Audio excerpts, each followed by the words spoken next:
আসসালামু আলাইকুম। আশা করছি আপনারা সকলেই ভালো আছেন। মোটামুটি বেশ লম্বা একটা বিরতির পর আবারও আমি আমার এই ইউটিউব চ্যানেলে প্রতিনিয়তই আপনাদের জন্য ভিডিও নিয়ে আসবো ইনশাআল্লাহ। আপনারা নিশ্চয়ই জানেন যে Bangladesh securities and exchange commission পুঁজিবাজার উন্নয়নের জন্য একটি টাস্ক ফোর্স গঠন করেছে। সেই টাস্ক ফোর্স পুঁজিবাজারের উন্নয়নের ক্ষেত্রে বেশ কিছু সুপারিশ দিয়েছে। এক্ষেত্রে আইপিওতে বেশ কিছু পরিবর্তন আনার ব্যাপারে পুঁজিবাজার টাস্ক ফোর্স সুপারিশ প্রদান করেছে। যদিও মোটামুটি বেশ অনেকদিন হয়ে গিয়েছে এই সুপারিশ জমা দিয়েছে বাংলাদেশ সিকিউরিটিজ অ্যান্ড এক্সচেঞ্জ কমিশনের কাছে পুঁজিবাজার টাস্ক ফোর্স। তারপরও আমি একটু দেরি হলেও এই বিষয়গুলো আসলে আপনাদেরকে জানানো উচিত বলে মনে করছি, কারণ অনেকে আমাকে এই বিষয়টা নিয়ে একটি ভিডিও তৈরি করার জন্য অনুরোধ করেছেন। আজকে আমি আপনাদেরকে এই পুঁজিবাজার টাস্ক ফোর্স আইপিও আবেদনের ক্ষেত্রে পরিবর্তন আনার জন্য কি কি সুপারিশ দিয়েছে সেই সুপারিশগুলোই আপনাদেরকে জানাবো ইনশাল্লাহ।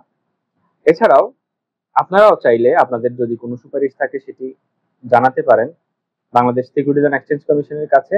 এই জন্য সিকিউরিটিজ অ্যান্ড এক্সচেঞ্জ কমিশন থেকে একটি ইমেল অ্যাড্রেস প্রোভাইড করা হয়েছে, সেটি আমি এই ভিডিওটির ডেসক্রিপশন বক্সে দিয়ে দিব। এছাড়াও এই ভিডিওর শেষে আমি আপনাদেরকে এই ইমেল অ্যাড্রেসটি জানিয়ে দিব। আপনারা চাইলে আপনাদের যে কোনো সুপারিশ দিতে পারেন। আপনাদের সুপারিশগুলো ইনক্লুড করা হবে নাকি এক্সিস্টিং কোনো বিষয় রয়েছে যেগুলোকে বাদ দেওয়া উচিত, সেই বিষয়গুলো আপনারা চাইলে জানাতে পারেন। তো চলুন তাহলে আমরা জেনে নিই পুঁজিবাজার টাস্ক ফোর্স আইপিও আবেদন করার ক্ষেত্রে কি কি সুপারিশ প্রদান করেছে। 50,000 টাকার বিনিয়োগ শর্ত তুলে নেওয়া। পুঁজিবাজার টাস্ক ফোর্স কমিশন যে সুপারিশগুলো প্রদান করেছে তার মধ্যে খুবই যুগান্তকারী এবং যৌক্তিক একটি সুপারিশ হচ্ছে 50,000 টাকার বিনিয়োগ শর্ত তুলে নেওয়া। আপনারা নিশ্চয়ই জানেন যে আইপিওতে আবেদন করার জন্য একজন সাধারণ বিনিয়োগকারীকে সেকেন্ডারি মার্কেটে 50,000 টাকার বিনিয়োগ থাকা লাগে। এই সিদ্ধান্তটা খুবই জঘন্য একটা সিদ্ধান্ত ছিল শেয়ার বাজারের জন্য। এর ফলে শিবলি রুবায়েত কমিশন চেয়েছিল সাধারণ বিনিয়োগকারীদেরকে সেকেন্ডারি মার্কেটে ঢুকানোর জন্য। এতে করেই শেয়ার বাজারে বিনিয়োগ করতে গিয়ে খুবই লুজারের শিকার হয়েছেন বিনিয়োগকারীরা। অর্থাৎ অনেকেই 50,000 টাকার বিনিয়োগ রাখার জন্য তাদেরকে 1 লাখ, 1.5 লাখ, 2 লাখ টাকা শেয়ারও কিনতে হয়েছে। না বুঝে হুটহাট করে বিভিন্ন কোম্পানির শেয়ার ক্রয় করার কারণে এই ক্ষতির সম্মুখীন হয়েছে বিনিয়োগকারীরা। তাই এই 50,000 টাকার বিনিয়োগের শর্ত তুলে নেওয়াটা খুবই যুগান্তকারী একটি সুপারিশ। এরপরে দ্বিতীয় সুপারিশটি, গুরুত্বপূর্ণ সুপারিশটি হচ্ছে বহুজাতিক সরকারি ও বড় মূলধন কোম্পানিগুলোর সরাসরি তালিকাভুক্তি। মাল্টিন্যাশনাল যে সকল কোম্পানিগুলো রয়েছে এবং সরকারি ও বড় মূলধনী কোম্পানিগুলোর সরাসরি তালিকাভুক্তি করার সুপারিশ দিয়েছে টাস্ক ফোর্স। এই সিদ্ধান্তটিকে আমার কাছে অত ভালো সিদ্ধান্ত বলে মনে হয় নাই, কারণ আইপিওর মাধ্যমে প্রবেশ করলে বিনিয়োগকারীরা আইপিওর মাধ্যমে শেয়ার ক্রয় করে সেই শেয়ার বিক্রি করলে কিছুটা লাভবান হতে পারে। তাই এই সিদ্ধান্তটি হয়তোবা পরিবর্তন করা যেতে পারে। 1,000 কোটি টাকা আয় করা কোম্পানির সরাসরি তালিকাভুক্তি। আরেকটি সিদ্ধান্ত হচ্ছে 1,000 কোটি টাকার যে সকল কোম্পানিগুলো লেনদেন রয়েছে আয় করে সেই সকল কোম্পানিগুলোকে সরাসরি তালিকাভুক্ত করা। এর মধ্যে বহুজাতিক কোম্পানি, সরকারি ও বড় কোম্পানি যেগুলো রয়েছে সেগুলো, এই সিদ্ধান্তটিও বিবেচনা করে দেখতে পারে Bangladesh securities and exchange commission. তারপর 4 নম্বর বিষয়টি হচ্ছে 15% থেকে 10% নামিয়ে আনা। আপনারা নিশ্চয়ই জানেন যে কোনো কোম্পানি শেয়ার বাজারে তালিকাভুক্ত আইপিওর মাধ্যমে তালিকাভুক্ত হওয়ার জন্য তার টোটাল যে শেয়ার রয়েছে তার 25% শেয়ার মার্কেটে নিয়ে আসতে হয়। এর কারণে বড় বড় কোম্পানিগুলো শেয়ার বাজারে তালিকাভুক্ত হওয়ার ক্ষেত্রে কিছুটা অনীহা প্রকাশ করে। অনেকগুলো বিষয় রয়েছে অনীহা প্রকাশ করা, তার মধ্যে এটি হচ্ছে অন্যতম একটি। 25% থেকে কমিয়ে এটিকে 10% নামিয়ে আনার ক্ষেত্রে সুপারিশ করেছে টাস্ক ফোর্স। এরপর হচ্ছে উচ্চ সম্পদশালীদের জন্য 15% কোটাও 2 লাখ টাকার বেশি আবেদন। এই সুপারিশটি তারা কিভাবে করলো টাস্ক ফোর্স সেটি আমি জানি না। বৈষম্যহীন বাংলাদেশ গড়ে তোলাই হচ্ছে বর্তমান যে সরকার রয়েছে সেই সরকার এর মূল স্লোগান বা মূল প্রতিশ্রুতি। তো সেক্ষেত্রে কিভাবে উচ্চ সম্পদশালীদের জন্য 15% কোটা রেখে দেয়া হচ্ছে এবং তারা 2 লাখ টাকার বেশি আবেদন করতে পারবে। তো এই বিষয়টি ভীষণ বৈষম্যমূলক আমার মনে হয়। পুঁজিবাজারে এটি বিশৃঙ্খলা তৈরি করতে পারে এবং অনেক বড় ধরনের একটা ডিসক্রিমিনেশন বা বৈষম্য তৈরি করার সুযোগ রয়েছে বলে আমার মনে হয়। ব্যক্তি শ্রেণীদের 2 লাখ টাকার কম আবেদন।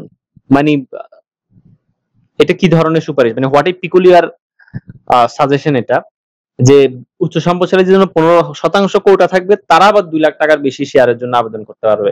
আবার এদিকে আমরা যারা সাধারণ বিনিয়োগকারী রয়েছে তারা 2 লাখ টাকার কম আবেদন করবে। জানি না তারা কিভাবে এই প্রস্তাবনাগুলো দিয়েছে। তো এই প্রস্তাবনাগুলো আসলে বৈষম্যই তৈরি করবে মনে হচ্ছে এবং এটা একটা বিশৃঙ্খলা সৃষ্টি করার সুযোগ রয়েছে। এরপরে যেই বিষয়টি হচ্ছে সেটা হচ্ছে সাধারণ বিনিয়োগকারীর জন্য 30% কোটা সংরক্ষিত। সাধারণ ব্যক্তি শ্রেণী যারা বিনিয়োগকারী রয়েছে তাদের জন্য 30% কোটা সংরক্ষণের সুপারিশ করেছে, যেটা কখনোই কাম্য নয়। বাকি 70% যেটা থাকবে সেটা অন্যান্যদের জন্য রয়েছে। কিন্তু সাধারণ বিনিয়োগকারী যারা রয়েছে যাদের জন্য 30% বলা হচ্ছে কোটা সংরক্ষণ করা হবে। এখানে রয়েছে হিউজ পরিমাণে মানুষ। আপনার টোটাল যে সকল বিনিয়োগকারী রয়েছে তার দেখা গিয়েছে যে 70, 80 বা 90% হচ্ছে সাধারণ বিনিয়োগকারী। তো তারা যদি 30% কোটা পায় তাহলে যারা 10% বা 20% রয়েছে বা 30% রয়েছে তারা পাবে 70%। এটা অবশ্যই এই বিষয়টা একটু রিভিউ করার দাবি রাখে। স্টার্টআপ বা প্রযুক্তি নির্ভর কোম্পানির জন্য আলাদা বিধান চালু, এটাও তারা সুপারিশ করেছে। প্রযুক্তি নির্ভর যে সকল কোম্পানিগুলো রয়েছে সেগুলোর জন্য আলাদা কোনো বিধান চালু করা যায় কিনা সে ব্যাপারে সুপারিশ করেছে। আর দ্বৈত স্টক এক্সচেঞ্জের তালিকাভুক্তি ঐচ্ছিক রাখা। আপনারা নিশ্চয়ই জানেন যে কোনো কোম্পানি শেয়ার বাজারে তালিকাভুক্ত হওয়ার ক্ষেত্রে তাদেরকে বাংলাদেশের 2টি স্টক এক্সচেঞ্জেই আইপিও এর মাধ্যমে তালিকাভুক্ত হতে হয়, ঢাকা এবং চট্টগ্রাম উভয় এক্সচেঞ্জে। তো এই বিষয়টা তালিকাভুক্ত কোনো কোম্পানি চাইলে হতেও পারে অথবা তারা চাইলে যে কোনো একটি স্টক এক্সচেঞ্জেও তালিকাভুক্ত হতে পারে। এই বিষয়টি ঐচ্ছিক রাখার ব্যাপারে সুপারিশ করেছে টাস্ক ফোর্স। আর যে টাস্ক ফোর্সটি গঠন করা হয়েছে সেটা সদস্য ছিল 5 সদস্য, যারা বাংলাদেশের